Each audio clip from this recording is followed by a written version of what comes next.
What would you say are the best practices in terms of tenant engagement? Well, I guess some of the best practices would be that I try and establish is one, that it should be frequent, it should be periodic, it shouldn't be something that happens at one time of the year, not the balance of the year. The other type of criteria I put to a best practice is that the program that you have either reaches not necessarily the same people each time. Mm-hmm. So to give you an example, there might be things that you're doing as tenant best practices in terms of engagement that reach senior management because of the level of the type of program that you have within the building.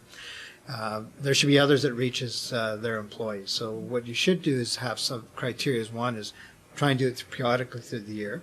Have a theme to it, because having a theme is one that people can get engaged, they can kind of touch, feel it, they can relate to it.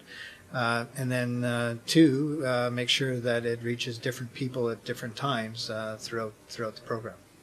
Those are good pieces of advice. I would add one thing that I think Crown really does well is tailors the attendant engagement program to the needs of the building and the tenants within it. Yeah, to be successful, you really got to know what your tenants are. So to have, I guess I should add that as correct, is that, having a tenant engagement program, it can't just be the same program for every building. Mm-hmm. So you got to hear what your tenants want, right, and not what you feel they need, and then tailor to that. So there might be some programs that you initiate for certain buildings because either the type of tenancy or the size of the building, and then second would be just on the nature of what the expectations are from the tenant. So.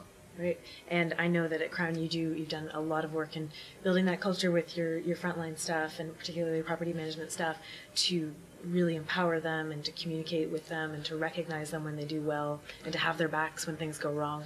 And that strong culture, I'm sure, is a huge part of your tenant engagement success. Yeah, it certainly is, because you want to make sure that the people that are going to execute have the incentive to do it. So to make it at the end of the day, it doesn't matter what kind of you write down on paper. It's got to be able to be executed by the staff. So to give them as much I wouldn't say as much freedom, but give them freedom of decision-making, creativity on it is also critically important.